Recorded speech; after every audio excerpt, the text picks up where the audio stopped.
तो बच्चों class 11th chemistry के सब्जेक्ट में हम लोग प्रीवियस वीडियोस में बोर्ड्स मॉडल, हेज़नबर्ग अनसर्टेनिटी प्रिंसिपल ये सब देख चुके थे और क्या लिमिटेशंस होता है बोर्ड्स मॉडल का वो भी हम लोग ने देखा हुआ है, ठीक है।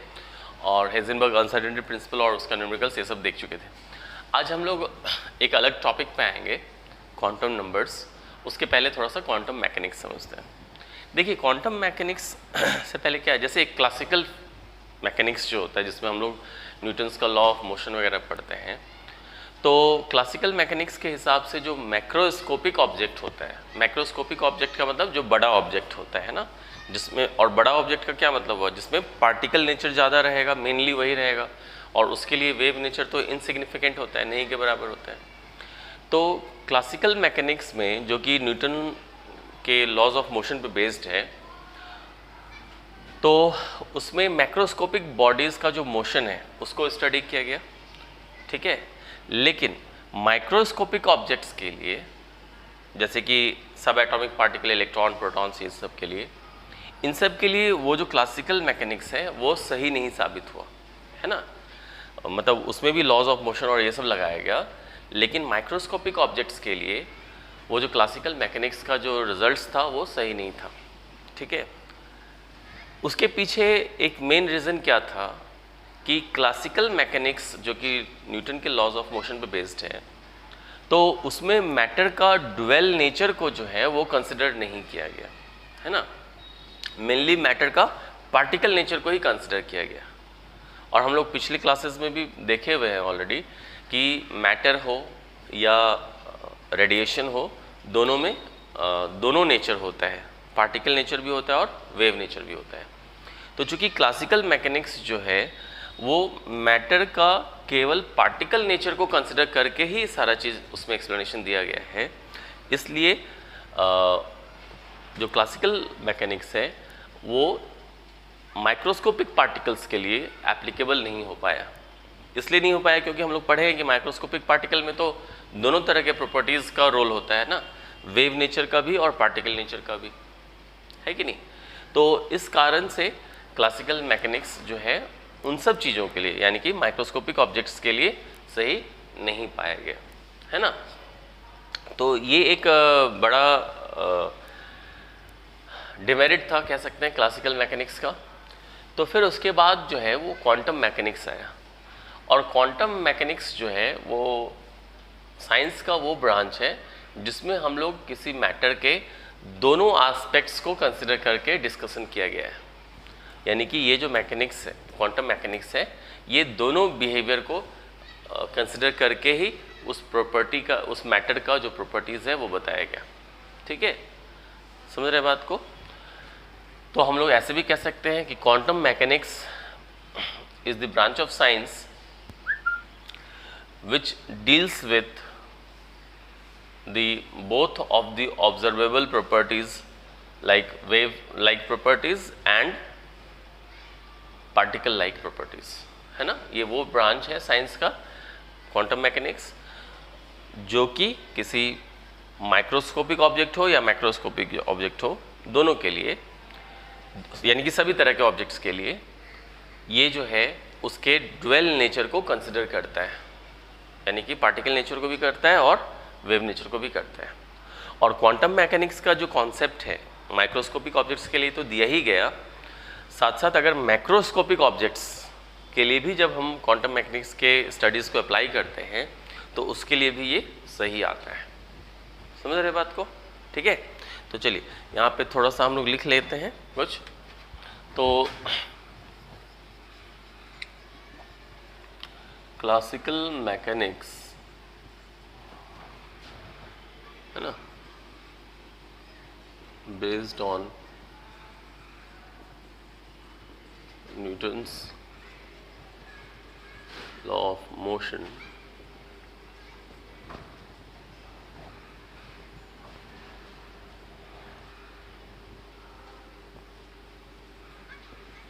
studies the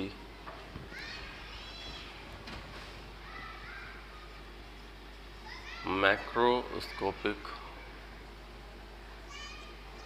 objects, studies the macroscopic objects.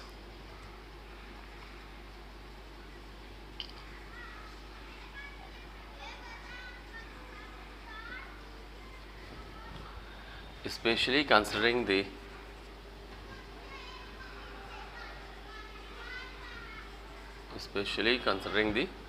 particle nature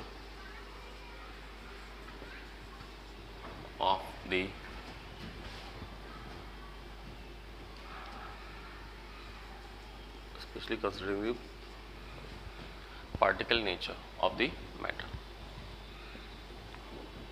ठीक है.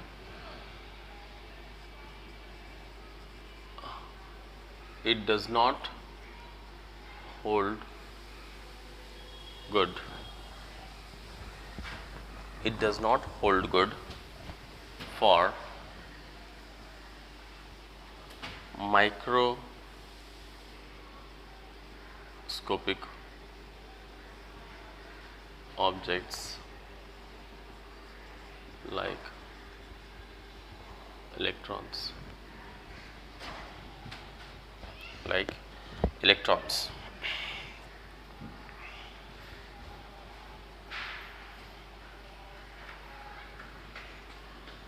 ठीक है. It does not hold good for microscopic objects like electrons. It is so because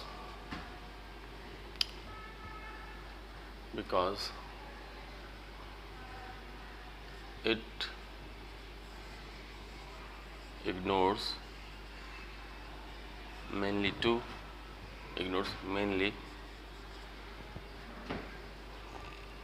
two concepts. तो क्लासिकल मैकेनिक्स जो है माइक्रोस्कोपिक ऑब्जेक्ट्स के लिए सही नहीं था उसका स्टडीज़. क्यों नहीं सही हुआ? क्योंकि ये जो है वो इन दो चीज़ों को इग्नोर कर रहा है. एक तो ये कि microscopic particles have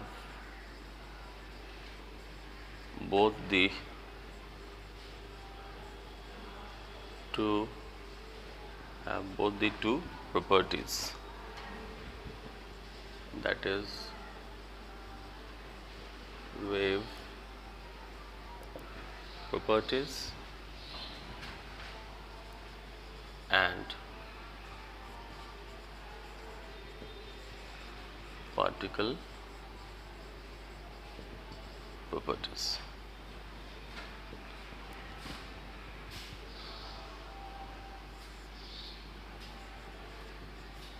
This concept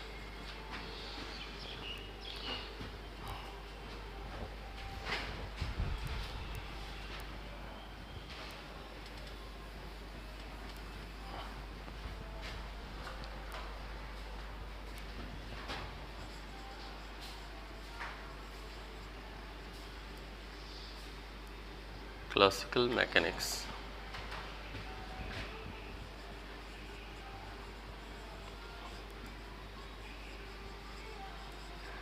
actually ignores dual behavior of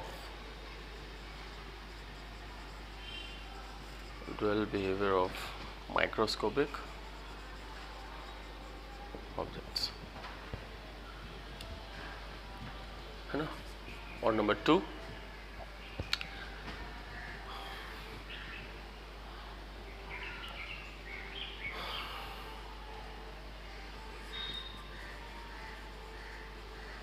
it does not consider the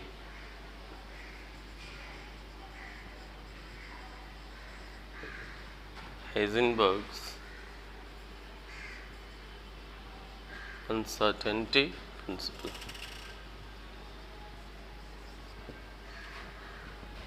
है ना. तो देखिए यहाँ पे क्या लिखा हुआ है, मैंने बताया, जो पहले समझाया था जस्ट उसको मैंने फिर से लिख दिया है यहाँ पे। जो क्लासिकल मैकेनिक्स होता है, जो न्यूटन लॉ ऑफ मोशन पे बेस्ड होता है, तो वो जो है मैक्रोस्कोपिक ऑब्जेक्ट्स के लिए सही है ना। क्यों? क्योंकि मैक्रोस्कोपिक ऑब्जेक्ट्स में जो वेव लाइक प्रॉपर्टी होता है वो तो नेग्लिजिबल होता है, वो तो नहीं के बराबर होता है, और उसमें मेनली पार्टिकल नेचर होता है। और क्लासिकल मैकेनिक्स जो है वो मेनली पार्टिकल नेचर को ही कंसिडर करता है, और इसलिए इसका स्टडीज़ जो है वो मैक्रोस्कोपिक ऑब्जेक्ट्स के लिए सही आता है। माइक्रोस्कोपिक ऑब्जेक्ट्स के लिए, माइक्रो यानी छोटा छोटा, जैसे कि सब atomic particles like electrons, protons, neutrons, जो भी इस तरह की चीज़ें, तो माइक्रोस्कोपिक ऑब्जेक्ट्स के लिए क्लासिकल मैकेनिक्स का स्टडी सही नहीं है। और इसके पीछे दो मेन कारण हैं। दो मेन ये कारण है कि ये दो कॉन्सेप्ट को एक्चुअली इग्नोर करके किया गया स्टडी है। इसलिए तो माइक्रोस्कोपिक ऑब्जेक्ट्स में तो दोनों तरह के बिहेवियर होते हैं, वेव और पार्टिकल नेचर, और दोनों तरह का बिहेवियर सब्सटेंशियल बिहेवियर होता है, मतलब कोई बहुत नेग्लिजिबल नहीं होता। तो इसलिए ये सही नहीं आएगा, क्योंकि क्लासिकल मैकेनिक्स में जो है ड्वेल नेचर या ड्वेल बिहेवियर को इग्नोर किया गया, इसलिए नहीं सही आया। और दूसरी बात ये, हेजनबर्ग अनसर्टेनिटी प्रिंसिपल जो आप देख रहे हैं, जो हम लोगों ने स्टडी भी किया है लास्ट वीडियोस में, तो हेजनबर्ग अनसर्टेनिटी प्रिंसिपल को भी इस क्लासिकल मैकेनिक्स में इग्नोर किया गया, ठीक है। और यही रीज़न रहा कि क्लासिकल मैकेनिक्स जो है वो माइक्रोस्कोपिक ऑब्जेक्ट्स के लिए उसका जो स्टडीज़ था वो सही नहीं पाया गया, है ना। इसी रीज़न के चलते तो फिर एक दूसरा कॉन्सेप्ट आया क्वांटम मैकेनिक्स का। और क्वांटम मैकेनिक्स में एक्चुअली इस दोनों कॉन्सेप्ट्स को कंसिडर किया गया, दोनों को इग्नोर नहीं किया गया, बल्कि दोनों को कंसिडर किया गया, और उसके हिसाब से जो है वो डिटेल्स दिया गया, ठीक है। उसके हिसाब से जो है वो डिटेल्स दिया गया यहाँ पे, है ना। इस चीज़ को ज़रा सा समझेंगे, ठीक।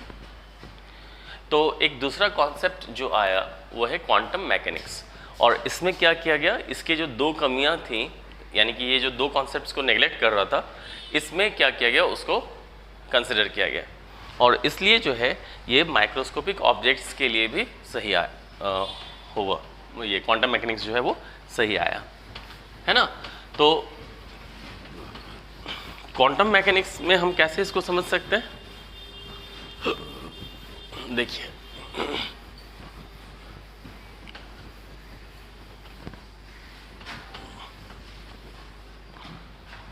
क्वांटम मैकेनिक्स जो है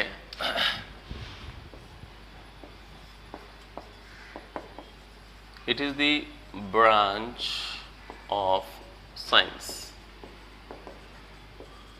है ना। तो it is the branch of science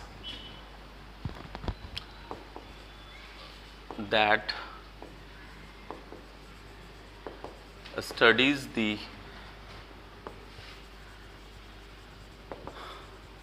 behavior of microscopic objects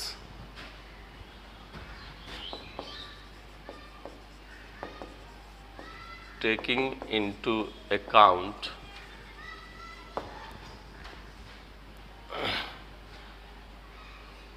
ठीक है, taking into account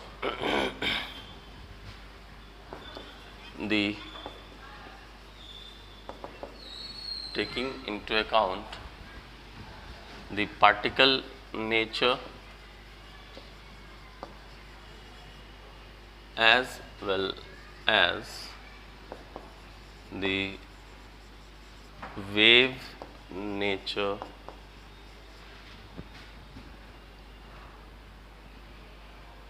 It is the branch of science that studies the behavior of microscopic objects, taking into account the particle nature as well as the wave nature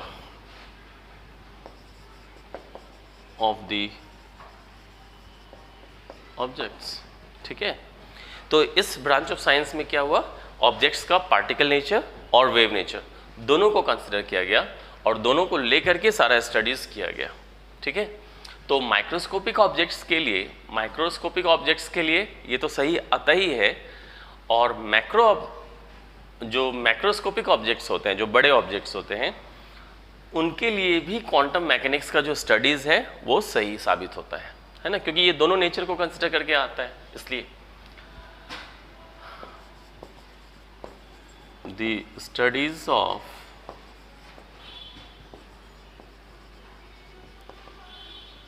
quantum mechanics, the studies of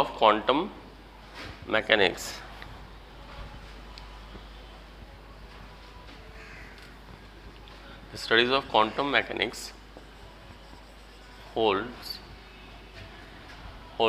good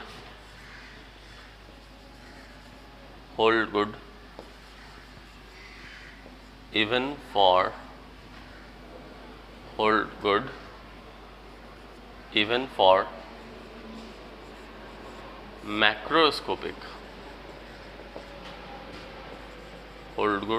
for macroscopic objects. तो ये microscopic और macroscopic दोनों तरह के objects के लिए quantum mechanics सही है और उसका स्टडीज सही है। ठीक है, तो क्वांटम मैकेनिक्स का मतलब तो हम लोग समझ गए। ठीक है, तो इसमें जो है एक्चुअली क्वांटम मैकेनिक्स का जो मेन कंट्रीब्यूशन है स्क्रॉडिंगर और हेजनबर्ग है ना, इन दोनों का मेन कंट्रीब्यूशन होता है क्वांटम मैकेनिक्स में। ठीक है, स्क्रॉडिंगर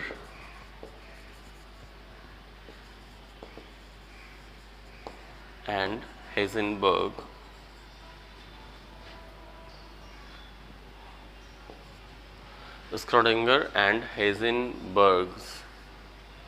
Heisenberg gave the major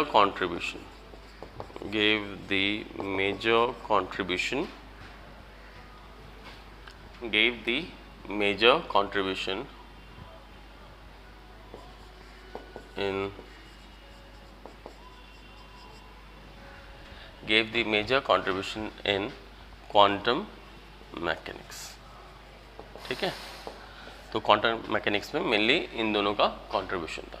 ठीक है, तो देखिए, तो क्वांटम मैकेनिक्स एक्चुअली क्या है कि बहुत सारा कॉम्प्लिकेटेड, उसमें बहुत सारी बातें हैं, वेव फंक्शंस को लेकर के किया गया और भी बहुत सारा चीज़ था, बहुत सारा डिटेल्स है उसका, और बहुत सारा डिटेल एनालिसिस करने के बाद जो रिज़ल्ट आया, जो मेन कंक्लूज़न हुआ, उस कंक्लूज़न पे हम लोग बात करेंगे, क्योंकि उसका जो एनालिसिस है कि वो कैसे क्या आया वो हम लोग को यहाँ पे करने की ज़रूरत नहीं है, वो आप हायर क्लासेस में करेंगे।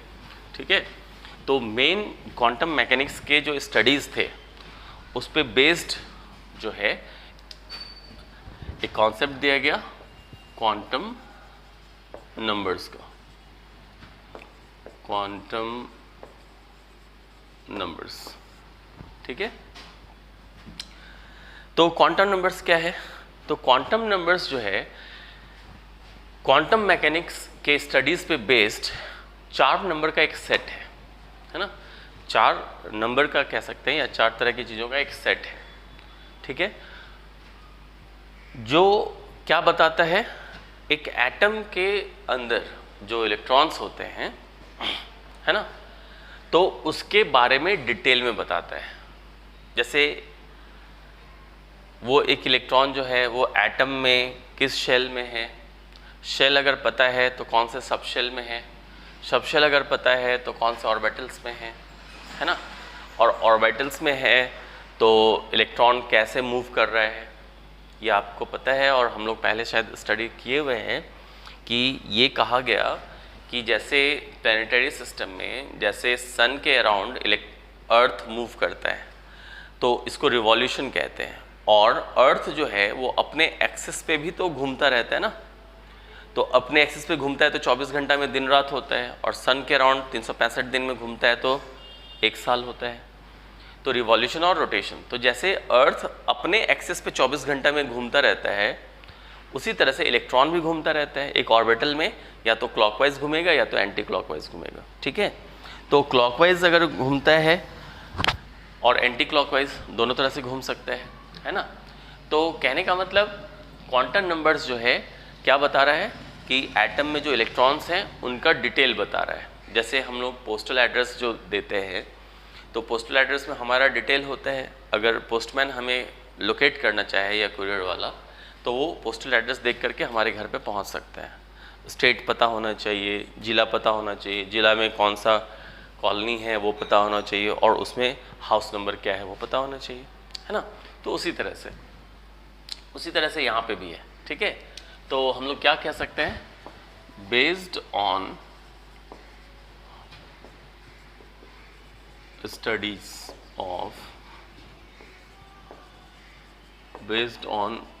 of quantum mechanics,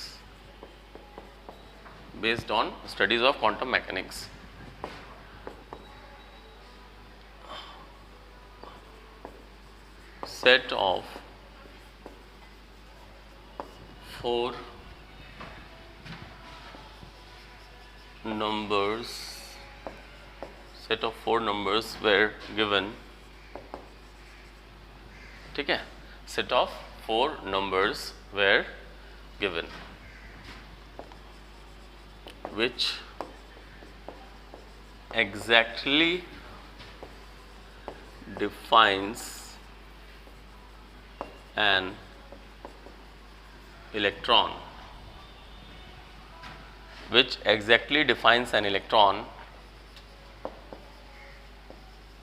in an atom, है ना। तो क्वांटम मैकेनिक्स के स्टडीज के हिसाब से 4 नंबर का एक सेट दिया गया जो एग्जैक्टली एक इलेक्ट्रॉन को डिफाइन करता है एटम के अंदर, ठीक है।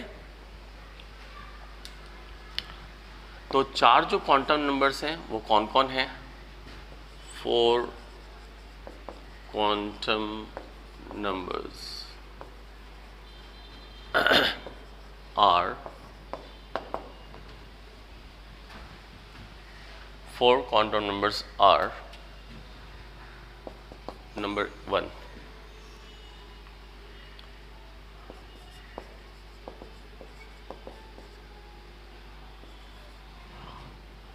principal quantum number, इसको हम लोग स्मॉल n से डिनोट करते हैं, ठीक है।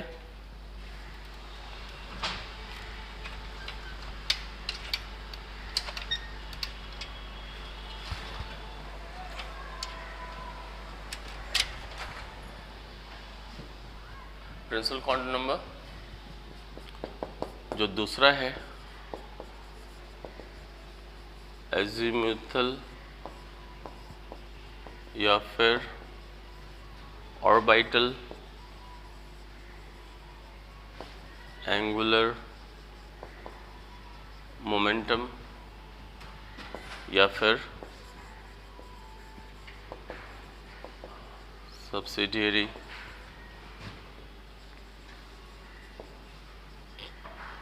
क्वांटम नंबर, इसको हम लोग स्मॉल l से डिनोट करते हैं, ठीक है। तो एजीमुथल क्वांटम नंबर या फिर orbital angular momentum quantum number या फिर सब्सिडियरी क्वांटम नंबर, है ना। प्रिंसिपल क्वांटम नंबर पहला, दूसरा ये और तीसरा आ जाइए। तीसरा जो है वो क्या है, वो है आपका मैग्नेटिक क्वांटम नंबर, इसको हम लोग m से लिखते हैं, है ना, या फिर ml भी लिखते हैं, दोनों बात हो गया। मैग्नेटिक क्वांटम नंबर ml या m। फिर जो चौथा है वो है स्पिन क्वांटम नंबर, इसको स्मॉल s से लिखते हैं या फिर ms भी लिखते हैं, ठीक है। तो क्वांटम मैकेनिक्स के स्टडीज़ के बेसिस पे 4 नंबर का एक सेट दिया गया जो कि एटम के अंदर एक इलेक्ट्रॉन को एग्जैक्टली सही बताता है कि वो कहाँ पे क्या है, उसका पोजीशन, उसका एनर्जी, सब कुछ, ठीक है। और वो जो 4 नंबर का सेट जिसे हम क्वांटम नंबर्स कहते हैं, यानी कि 4 क्वांटम नंबर्स हो गए, तो वो चारों क्वांटम नंबर्स ये सब होते हैं। Principal quantum number small n से डिनोट करते हैं, एजिमुथल या ऑर्बिटल एंगुलर मोमेंटम या सब्सिडरी क्वांटम नंबर को स्मॉल l से डिनोट करते हैं, मैग्नेटिक क्वांटम नंबर को हम लोग m या ml से डिनोट करते हैं, और स्पिन क्वांटम नंबर जो होता है उसको s या फिर ms से डिनोट करते हैं। ठीक है, तो ये तो बातें हो गई कि कौन कौन से क्वांटम नंबर्स होते हैं और टाइप्स ऑफ क्वांटम नंबर कौन कौन सा है। ठीक है, ठीक। अब हम लोग क्या करेंगे, एक एक क्वांटम नंबर को थोड़ा डिटेल में स्टडी करेंगे। ठीक है, तो जो पहला क्वांटम नंबर है वो क्या है, वो है principal quantum number, small n से डिनोट करते हैं। ठीक है, तो देखिए प्रिंसिपल क्वांटम नंबर क्या है, ये जो है एक पॉजिटिव इंटीजर नंबर्स होते हैं जो कि हमको शेल के बारे में बताता है। शेल के बारे में तो बताता ही है कि वो इलेक्ट्रॉन, अब हम लोग जो भी डिटेल पढ़ रहे हैं वो किसके लिए पढ़ रहे हैं, इलेक्ट्रॉन्स के लिए। इलेक्ट्रॉन का डिटेल जानने के लिए क्वांटम नंबर्स होता है। ठीक है, तो एक एटम के अंदर जो इलेक्ट्रॉन्स है वो कौन से शेल में है, पहला शेल, दूसरा शेल, तीसरा शेल, ये। और पहला शेल को हम लोग K शेल कहते हैं, दूसरे को L शेल कहते हैं, तीसरे को N शेल कहते हैं, इस तरह से नाम दिया गया है। तो पॉजिटिव नंबर का सेट है, पॉजिटिव इंटीजर्स का सेट है जो कि नंबर ऑफ शेल या कौन सा शेल है वो बताएगा। दूसरी बात ये कि वो जो शेल है जिसमें इलेक्ट्रॉन है तो उसका एनर्जी क्या है, यानी शेल का एनर्जी बोलें या इलेक्ट्रॉन का एनर्जी, बात वही हुई। तो एनर्जी क्या है वो बताएगा। ठीक है, जो हम लोग बोर्ड्स मॉडल में पढ़ भी चुके हैं। तीसरी बात ये भी होती है कि जो प्रिंसिपल क्वांटम नंबर होता है वो एक इलेक्ट्रॉन का डिस्टेंस भी बताता है, कहाँ से, न्यूक्लियस से, कि वो कितने दूरी पे है ना। इलेक्ट्रॉन्स का वेलोसिटी भी बताता है, जो हम लोग ऑलरेडी पढ़ चुके हैं बोर्ड्स मॉडल वगैरह में, तो वो भी बताता है। और इस तरह से जो है हम लोगों को प्रिंसिपल क्वांटम नंबर के थ्रू बहुत कुछ पता चलता है। ठीक है, और एक चीज़ और हम लोग पहले जरा सा समझ लें यहाँ पे, फिर उसके बाद और आगे बात करते हैं।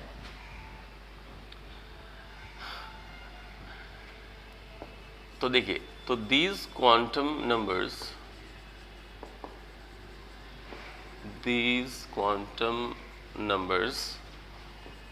are positive integers, है ना, are positive integers which give the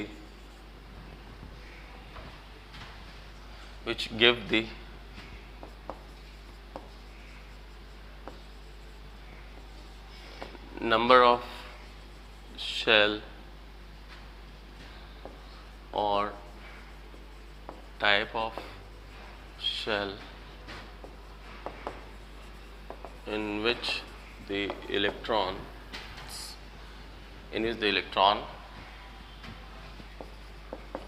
is present।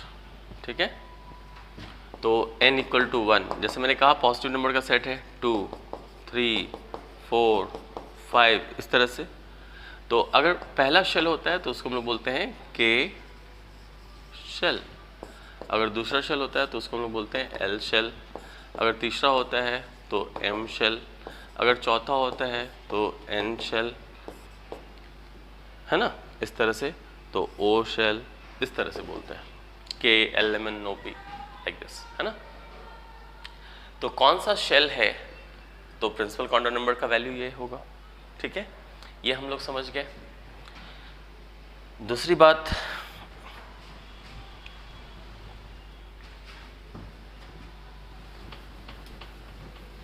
इसी में लिखेंगे। दूसरी बात ये एनर्जी बता रहा था, है ना।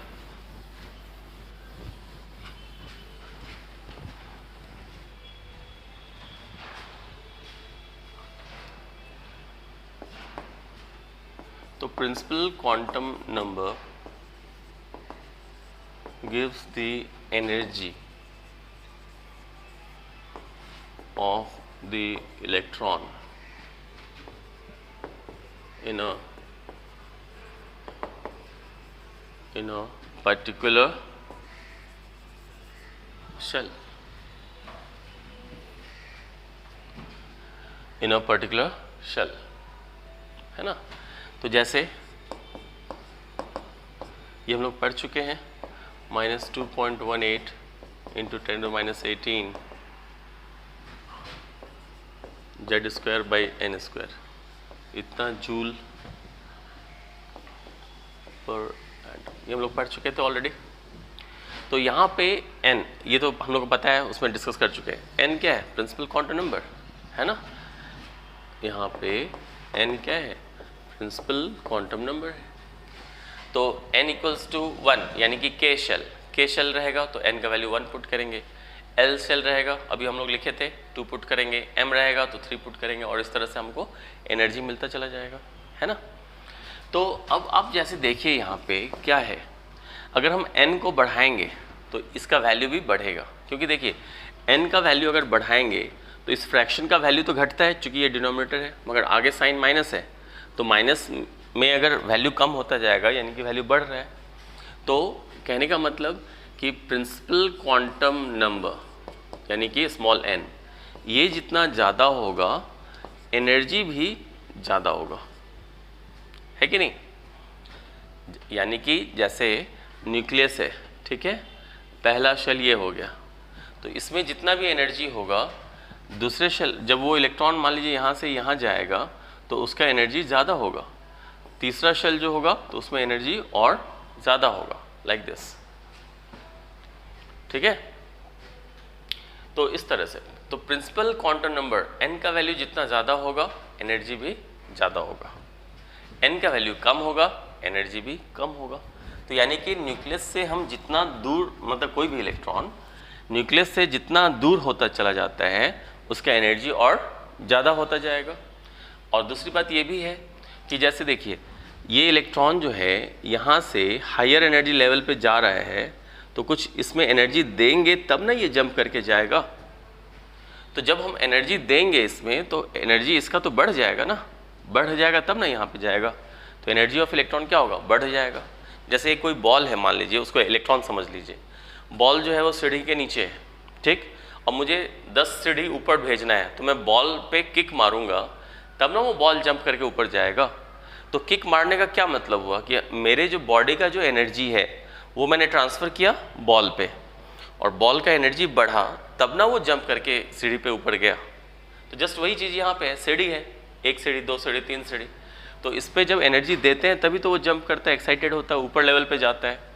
तो इसलिए भी आप कह सकते हैं यहाँ पे कि क्या होगा, एनर्जी बढ़ता जाता है, जैसे जैसे n बढ़ा तो एनर्जी भी बढ़ा, ठीक है, ये भी हम कह सकते हैं। चलिए, तो एक तो ये भी बात हो गई प्रिंसिपल क्वांटम को लेकर के। दूसरी बात यहाँ पे ये भी है कि ये जो है रेडियस, तो प्रिंसिपल क्वांटम नंबर यानी small n gives the distance of an electron from the nucleus, is the distance of an electron from the nucleus। Nucleus से एक इलेक्ट्रॉन का कितना डिस्टेंस है। तो जैसे कि मान लीजिए न्यूक्लियस से यहाँ पे डिस्टेंस ले रहे हैं, तो याद है ना हम लोग एक फॉर्मूला पढ़ चुके हैं यहाँ पे Rn, ये था आपका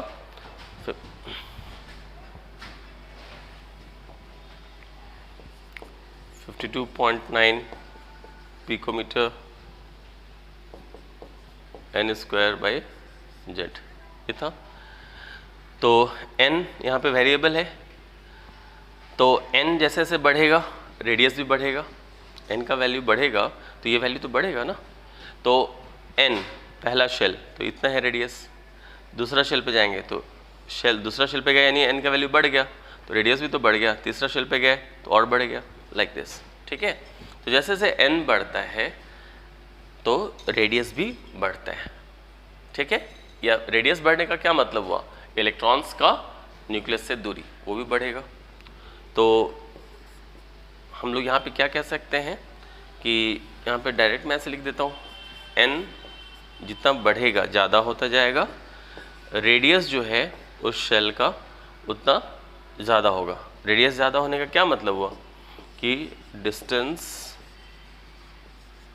ऑफ इलेक्ट्रॉन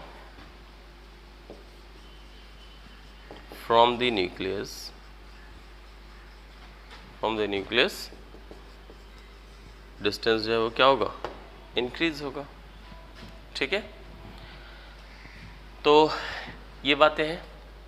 इसके अलावा और भी चीज़ हम लोग थोड़ा सा समझ सकते हैं यहाँ पे।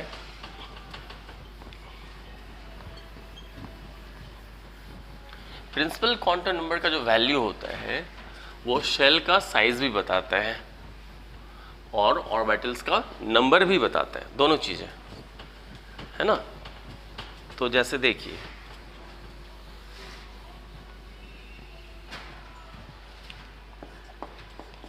Principal quantum number small n gives the number of orbitals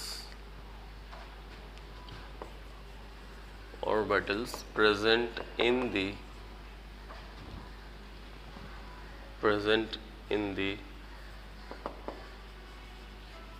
particular shell, है ना। तो प्रिंसिपल क्वांटम नंबर जो स्मॉल n है वो क्या करता है, किसी पर्टिकुलर शेल में ऑर्बिटल्स का नंबर भी बताता है। ठीक है, तो हम लोग यहाँ पे कैसे समझ सकते हैं, तो नंबर ऑफ ऑर्बिटल्स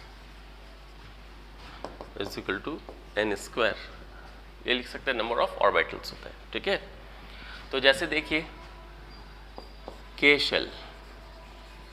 शेल के लिए अगर बोलेंगे तो प्रिंसिपल क्वांटम नंबर n है कि नहीं। तो नंबर ऑफ ऑर्बिटल क्या हो जाएगा, नंबर ऑफ ऑर्बिट। अगर मैं इसको ऐसे लिख दूं तो और ज़्यादा बेटर हो जाएगा, ये कॉलम वाइज लिख देता हूं। तो देखिए नंबर ऑफ ऑर्बिटल का मैंने जैसे ये फॉर्मूला बताया, तो यहाँ पे जैसे मैं लिख देता हूँ shell small n principal quantum number का वैल्यू, और यहाँ पे लिख देता हूँ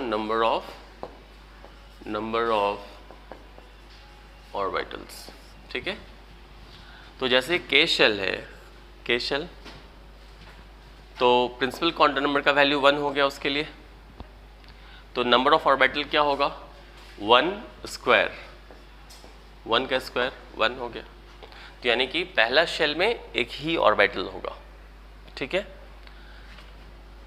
दूसरा शेल L, n का वैल्यू 2 हो जाएगा, तो number of orbital 2 square, that means 4।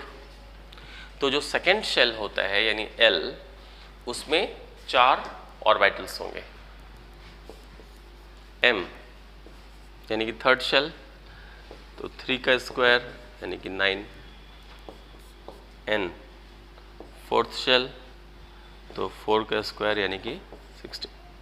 तो इस तरह से होता है ना। तो जो शेल्स होते हैं उसमें कितने ऑर्बिटल्स प्रेजेंट होते हैं, ये भी जो है वो प्रिंसिपल क्वांटम नंबर हमें आसानी से बताता है।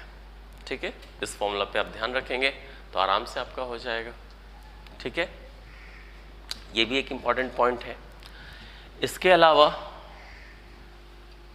प्रिंसिपल क्वांटम नंबर जो है वो टोटल नंबर ऑफ इलेक्ट्रॉन्स भी बताता है ना। और इसको आप ऐसे भी समझ लीजिए कि principal quantum number gives the total number of electrons, gives the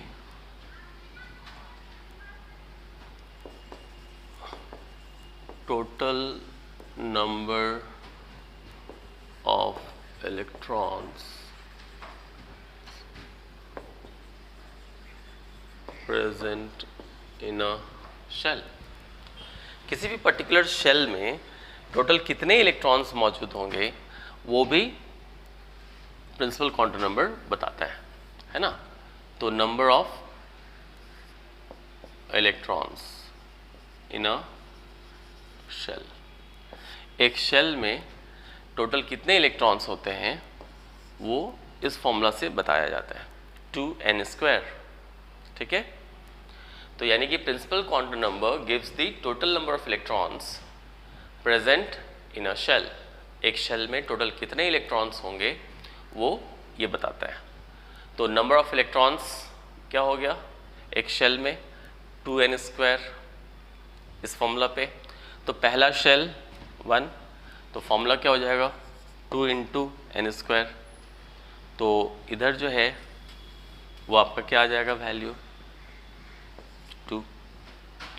second shell के लिए 2n², तो 2n², तो 2 स्क्वायर 4, 4 2 जा 8। फिर वैसे ही 2n², 3 स्क्वायर 9, 2 जा 18। फिर वैसे ही फोर्थ के लिए 4 स्क्वायर यानी 16, 16 2 जा 32, तो 32 इस तरह से। ठीक है, तो ये जो है किसी पर्टिकुलर शेल में मैक्सिमम कितना इलेक्ट्रॉन्स हो सकता है, ये उसके लिए है ना, maximum number of electrons. Actually यहाँ पे ऐसे कर ले तो और बेटर हो जाएगा, मैक्सिमम नंबर बताता है ये।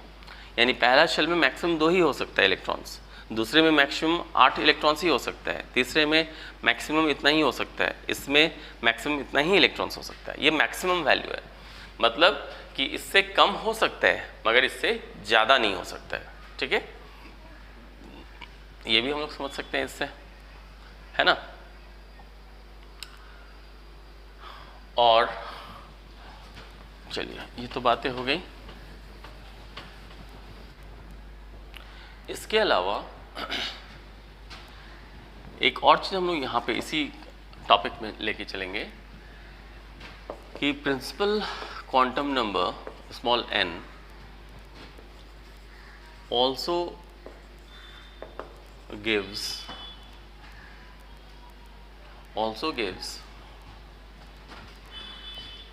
the number of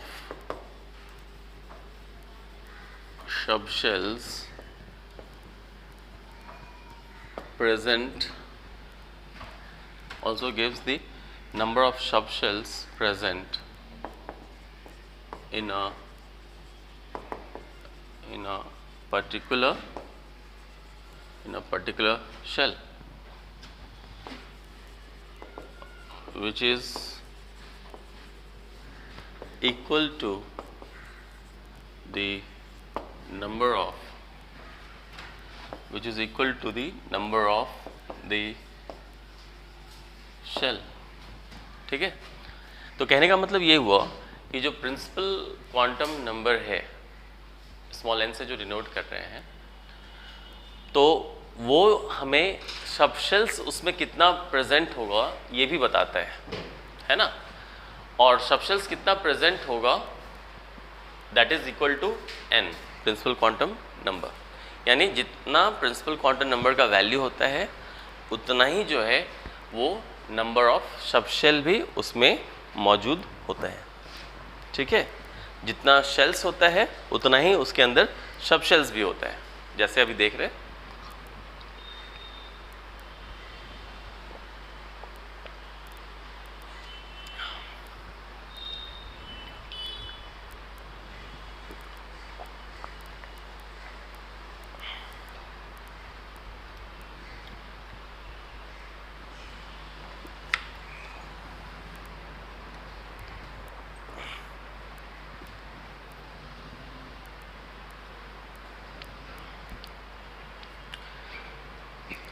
तो देखिए प्रिंसिपल क्वांटम नंबर क्या कर रहा है, एक मतलब सबशेल का नंबर बता रहा है ना।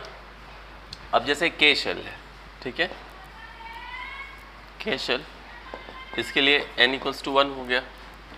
तो सबशेल कौन सा होगा इसमें, शेल के अंदर सबशेल होता है। तो हम लोग ये बात कर रहे हैं कि जो नंबर शेल का होगा वही सबशेल का भी होगा। तो पहला शेल है तो इसलिए सबशेल इसमें होगा टोटल कितना, एक ही होगा, एक ही सबशेल होगा। ठीक है, जो एल शेल है, एल शेल, इसके लिए प्रिंसिपल क्वांटम नंबर 2 होता है। तो सबशेल कितना होगा, इसमें 2 होगा।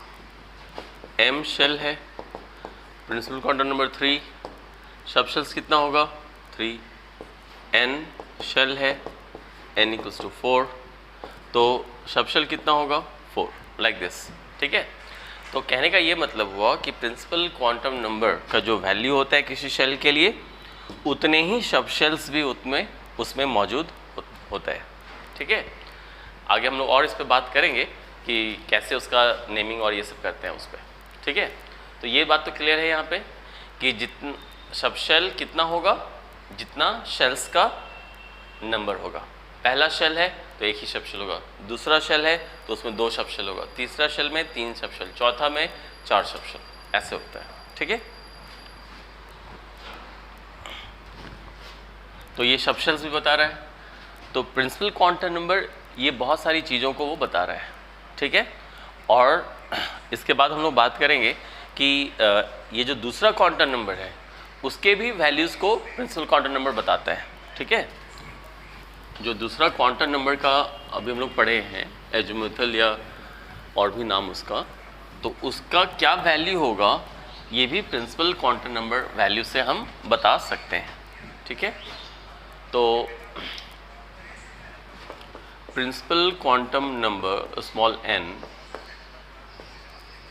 also gives the value of another quantum number called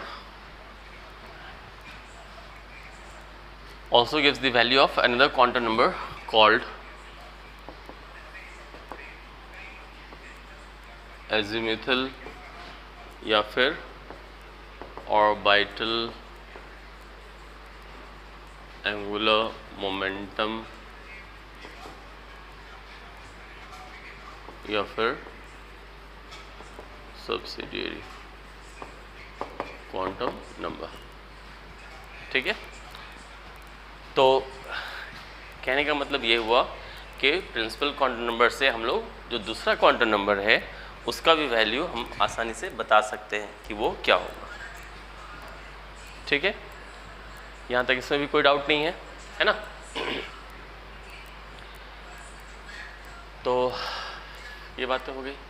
तो सबसे जो इम्पॉर्टेंट, ऐसे तो इम्पॉर्टेंट सारा चीज़ है, बट प्रिंसिपल क्वांटम नंबर जो है अगर देखा जाए चारों क्वांटम नंबर्स में से, तो सबसे ज़्यादा इंफॉर्मेटिव जो है वो प्रिंसिपल क्वांटम नंबर है ना।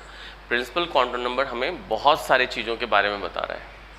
एक इलेक्ट्रॉन्स का जो मेनली जो डिटेल होता है वो प्रिंसिपल क्वांटम नंबर यानी स्मॉल n बताता है। तो हम लोगों ने क्या क्या कंक्लूड किया कि प्रिंसिपल क्वांटम नंबर हमें एक तो नंबर ऑफ शेल्स वो बता रहा है कौन सा शेल में है, दूसरा हमें क्या बता रहा है वो कि जिस भी शेल में है तो उसमें एनर्जी कितना है उसका वो बता रहा है, तीसरा क्या बता रहा है कि एक इलेक्ट्रॉन जो है वो न्यूक्लियस से कितनी दूरी पर है ये भी हम लोग को पता चल जा रहा है ना।